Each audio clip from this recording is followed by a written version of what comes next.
Hey everybody, John Franklin Reviewer here, and as you can see, I'm kind of in a different area right now. I'm sitting on a nice big couch. Unfortunately, no green screen behind me. Hopefully this will be the only video that will not. But anyway, it's kind of a quick story. I decided I wanted to go through the entire Friday the 13th series again. Now, yes, I did it 4 years ago back in 2019, but I really wasn't too thrilled with it because I was horrible with my reviews back then. My editing was really bad. And last year in 2022, I did promise people that I was going to try to go through this series along with another franchise.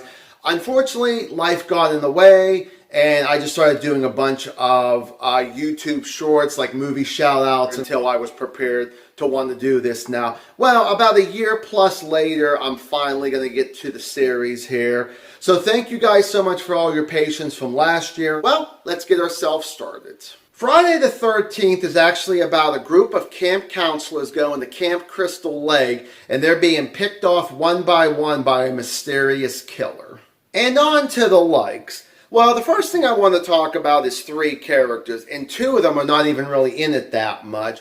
But the first one I want to talk about is this truck driver. He takes one of our camp counselors named Annie to about the halfway point to Camp Crystal Lake. And I know a lot of people thought that, he was kind of that creepy, character that might end up hurting this teenager or killing her. Just kind of like, sort of a side story thing, like there's more than one killer or something like that. But really, I was the kind of person, when I first saw this movie between 20 to 25 years ago, I just had a feeling he was going to be nice, and he was. I just liked the kind of back and forth dialogue between him and her. Then another character I want to talk about is Crazy Ralph.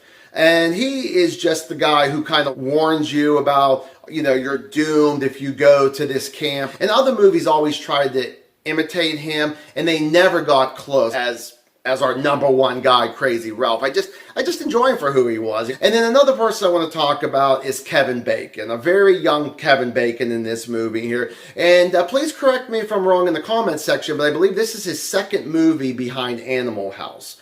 So it was actually kind of cool to see him on here.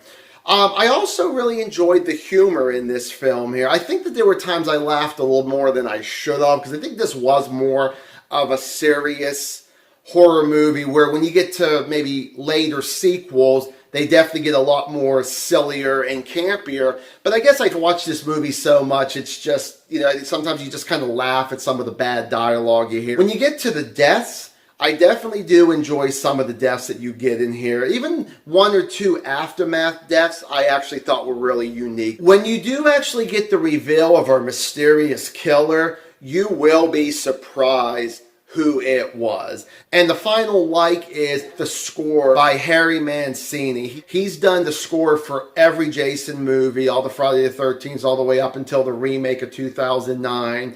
And every time I pop this movie in or any of their sequels or the remake, I'm always looking forward to hearing that score, the ch-ch-ch-ha-ha. I do really enjoy that. And now on to the dislikes. Well, the first thing I got to talk about are the rest of the characters, but also including the three that I did like. Everybody's acting is okay to terrible. And the thing is, unfortunately, it's the dialogue that they get from Victor Miller and directed by Sean S. Cunningham, who is not exactly one of my favorite directors, but I know he's more of a producer anyways there.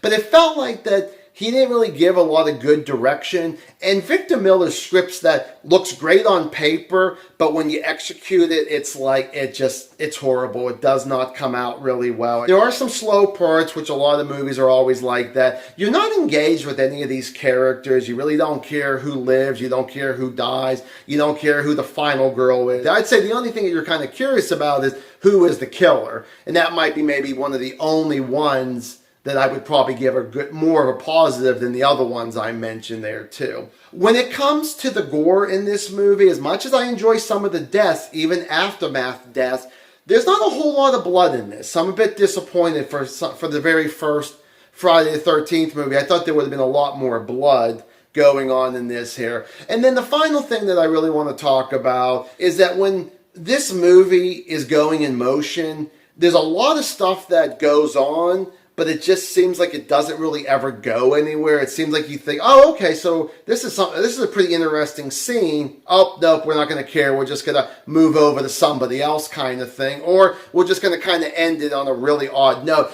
I kind of look at that, it's almost like you trying to tell a really good joke and screwing up the punchline. So Friday the 13th, I'm going to go 2 out of 4 stars. So for Friday the 13th, if you've seen this movie, do you like it? Do you actually like the sequels a lot better than this one? Give me a comment down below. So thank you guys so much for watching. I will catch you guys in the next video. Bye.